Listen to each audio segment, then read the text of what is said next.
Thank you so much for this invitation, and thank you especially to Senator Frist for inviting me here and the leadership in terms of climate change and children's education. It is my first time in Nashville, and I'm excited to be here because I actually grew up in Houston, Texas. I was a big Oilers fan growing up, and so when the Oilers left, it's like, well, what is this city, Nashville? And I'm happy being here and saying, all right, this is a good new home for them. But our hearts broke when the Oilers left. It broke again when they made it to the Super Bowl. I was discussing it with a Lyft driver last night. He's like, Houston got the last laugh because we lost, but Titans lost. But I said, we have such low expectations. We're just jealous that y'all even made it. Um, well, we've heard a lot today about how important environmental change is in terms of children's learning. And I wanted to share a little bit about my own journey into this work. Jonathan Klein is a good friend, and he and I share this in common that I didn't think that this is where I would be working, but it was a series of events that led me into this work. So, as Nicole mentioned, I'm a pediatrician. I work at a small community hospital. It's the last hospital as you're getting out into the Yosemite Hills. And in 2020, it was one of the worst wildfire seasons to date that we had had in California. I headed into work. The sky was filled with thick black smoke, and I thought I would find some respite indoors. But when I stepped into our NICU, there was still that acrid sensation because our filtration systems were completely overwhelmed. Now, in our NICU, we have infants that are born up to 2 months early, their lungs the size of avocado pits, breathing in that toxic air. Now, we were able to get in some air purifiers, and I felt like I was able to make a difference in that moment. That was the same year that the pandemic began. School shut down that weekend when we went into lockdown. That's a picture. Ooh, let's go to the next slide here. That's a picture of my children that weekend. They were trying to kill each other most of the weekend, but they sat there on the couch hugging each other, and I took it to remind myself that they actually love one another. Our district, like so many across the country, was overwhelmed in terms of how to reopen with this brand new public health threat. How would they be able to protect kids? How could they ensure good indoor air quality? So, with my background in environmental science, I began advising my district on what to do about it. I'd bring up HVAC systems and MERV 13 filters, and they look at me like I was crazy. In our district, we didn't have many buildings that had HVAC systems. I'd suggest opening the windows, but in some of the schools in our district, the windows are painted shut for security reasons. I started working with our colleagues to develop some guidance on how districts could be using that federal funding that was available at the time to improve indoor air quality. Because what I understood is that the same tools that we were using to keep indoor air quality safe from the pandemic would help us as well on hotter days or on smokier days. But then spent this year doing this really intensive work. 2021, our schools reopen. Kids are back in that classroom. And I remember fielding a phone call from a public health official because we had another bad wildfire season. My daughter was in school, and the public health official was asking me, well, which one is worse? Is it worse if we open the windows and let that wildfire smoke in? Or is it worse that we close the windows and kids potentially get COVID because we don't have good ventilation? And I remember thinking, this is crazy, that we should be able to be doing the basic things to be keeping our children safe in the richest country in the world. But our children are still attending schools that were built in a different century for a different century. I want to talk a little bit about what all these health threats mean in Tennessee, and Senator Frist did a really great job highlighting some of the statistics in terms of what Tennessee is facing from hotter days, from poor air pollution, and from increased floods as well. But let's take these one by one as we think about what the specific health risks are. I want to start by talking about extreme heat. So, as I mentioned, I grew up in Houston. We know heat, especially that humid heat. And so, when I go back, people are like, "Oh, it's no big deal. We're used to the heat." But the heat is different. It's changing.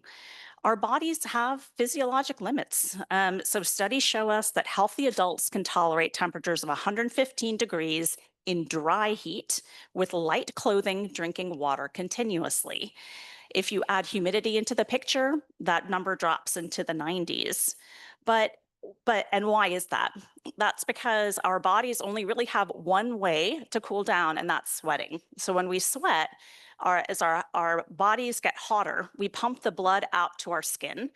Sweating cools that down, and it comes back into our bodies.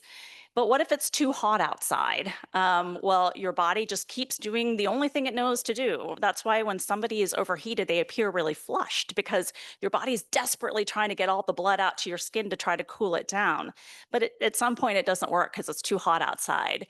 Your blood volume drops because you've lost all of this moisture in your body from sweating. And eventually, if this goes on and on, you can enter organ damage, failure, and potentially death. It's basically like a child trapped in a hot car, but we are trapped on a hot earth. If you have air conditioning, this is a way to avoid it. And also, it's important that not only do you have access to air conditioning, but that you can afford to run it. But what if you don't? What if your child relying on your coach or your teacher or your school to provide shade, rest, and water? And you can see from this map how many schools in Tennessee are vulnerable to this threat. Last year, Memphis, Shelby County, multiple schools had to delay opening or close altogether from extreme heat. And when children have already lost so much time with one another, have lost learning time as well, we need to understand what these closures from things like extreme heat or poor air quality day or floods are going to mean for their lifetime of learning and achievement. In my hospital practice, I'm seeing more infants that are coming in with severe dehydration from their unair conditioned apartments, more youth athletes with kidney damage from heat related muscle breakdown. My emergency room colleagues are seeing older adults that come in frank kidney failure because they are taking micro hit after micro hit to their kidneys, not getting care for it, and then come in frank kidney failure. And athletes are dying, yes, dying from preventable lack of awareness and planning when it comes to extreme heat. At school, kids are burning themselves on overheated playground equipment. Again, this is the adult world, but in Phoenix, my colleagues are telling me that the burn units are filling up during the summer, not because of people that are dropping tea on themselves, but because they get dizzy in the heat and fall down on that pavement and sustain second to third degree burns. There are many campuses that have things like black asphalt that hold on to that heat and make the entire campus dangerous. And then we have to think about what those indoor classrooms mean, both in terms of kids' health and learning. Who among us feels like we can focus well when we're hot and sweaty? So these are not conducive conditions for a child to be able to learn. Senator Frist mentioned that there's a 5-year difference in life expectancy between those who have completed college and not. Just to add a few more statistics to this, whether you are able to read by fourth grade is a predictor for whether or not you're going to graduate high school. And whether you graduate high school is itself a predictor for whether you're going to have access to health insurance. And so while we think that a few days here or a few weeks here may not have some long-term impact, those learning losses accumulate and affect every one of those important milestones on the way to a healthier life. As Nicole mentioned, I call myself an unfortunate expert on wildfires and air pollution. It wasn't an area that I dreamed of being an expert in when I was a child. It just became necessary because we live in California where wildfires are now more or less yearly or year round, which is a substantial change from 10 to 15 years ago when we would have wildfires once every few years. Tennessee experiences more stagnant air days than much of the country. Pollution from cars, factories, and even distant wildfires can drift in and just sit here for everyone to breathe. Now, why is air pollution so dangerous? Most people don't know this, but fossil fuel pollution drives more premature deaths worldwide than tobacco.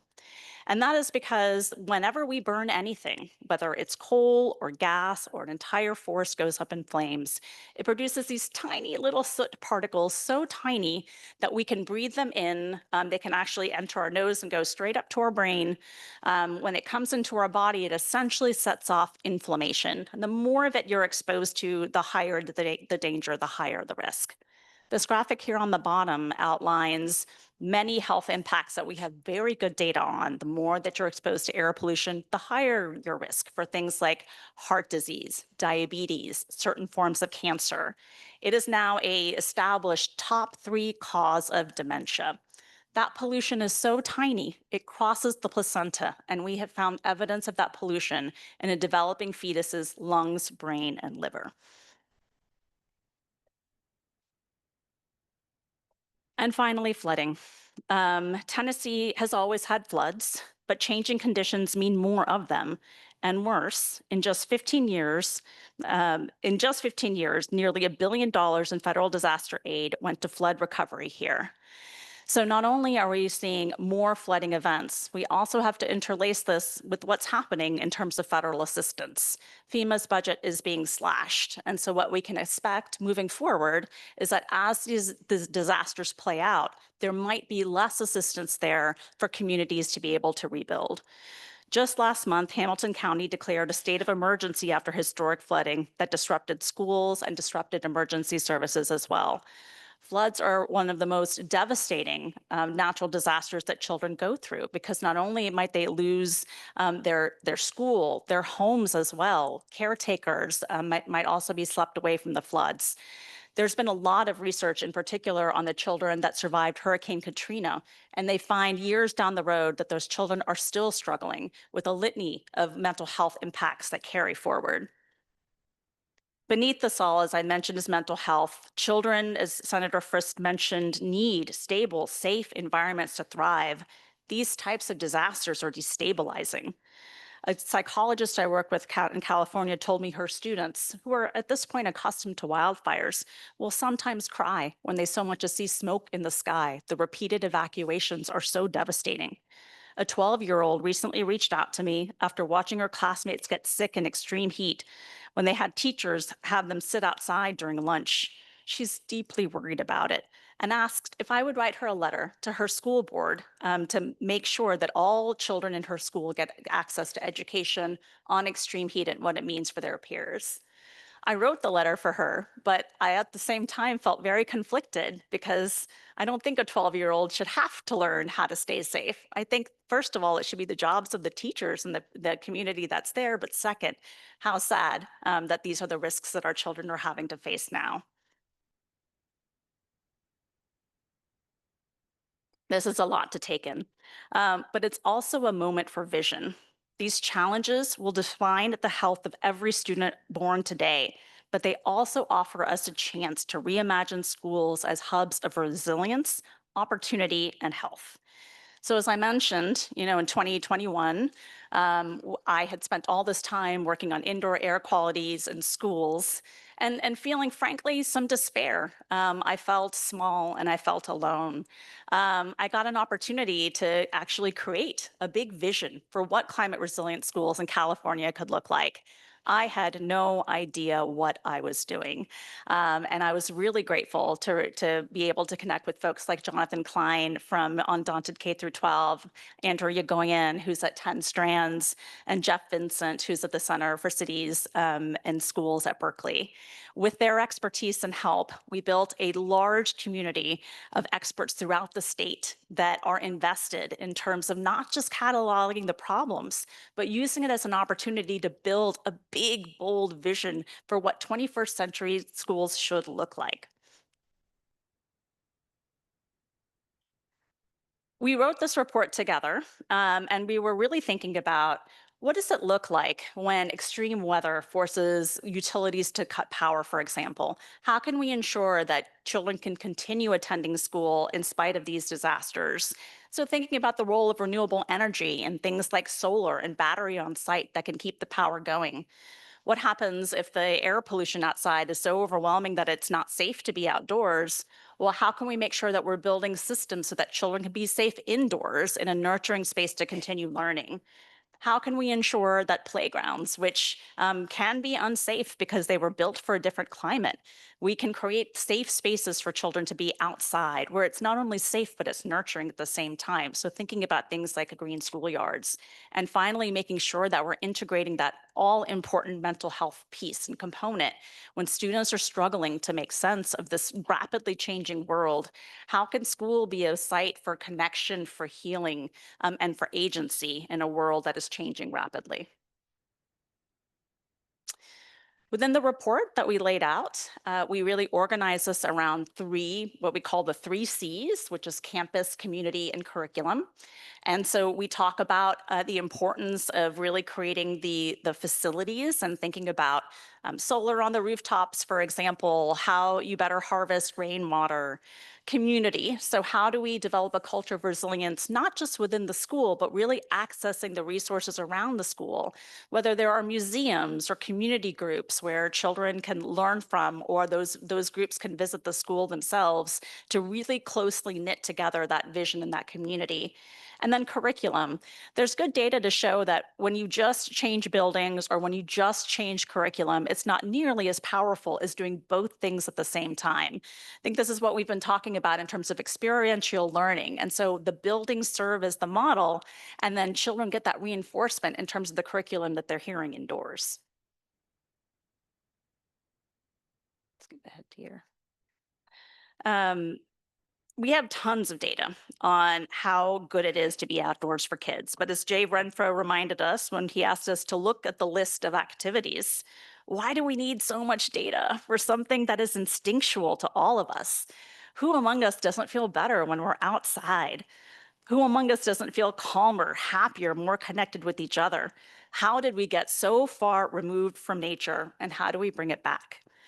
This is a picture of my kids' school in San Francisco Unified School District, and you can see it looks like a lot of schools. There's the building, there's the black asphalt, a big area for kids to be able to go outside and play. And it's pretty constrained on all sides because we're in a city. There's not really a lot of space on either side for to be able to imagine some of the solutions I'm telling you about. But we figured out a way to imagine it. So these are my kids now. They're 10 and 7. They found a part of the school, a corner of the school, where they actually built a garden for the kids. Now, other parents here, unless your kids are more talkative than mine, I'll ask my kids at the end of a school day, what did you do in school today? What did you learn? And they'll never say anything, except on a garden day. When they have a garden day, they are so excited to tell me what they did, what they learned, what they tasted in the garden. And again, it gets to this sense that nature has always been a part of us, and it's been abnormal how we've separated ourselves from that education and from that experience. So how do we bring that back? It can start with these types of small projects and then build into something bigger and bigger in terms of what you can do at your individual schools.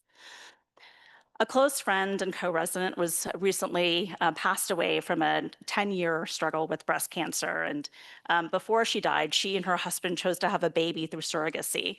And just thinking on her life and legacy, her story reminded me, for any folks who have not read the book, When Breath Becomes Air by Paul Callanthini.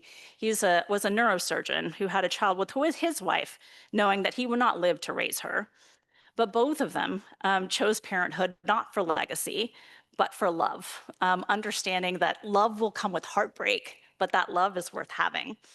I often feel a lot of heartbreak when I see the way pollution is taking people we love, places we love. But at the same time, I wouldn't do anything different because I choose to love the world anyway with all my heart. And that's because choosing to love means being willing to fight for it. And when I think about this world and the inheritance we're leaving our children, my resolve only deepens. It also fills my heart to see so many people here that are committed to the same mission. And I hope we can be on this journey together. Thank you so much.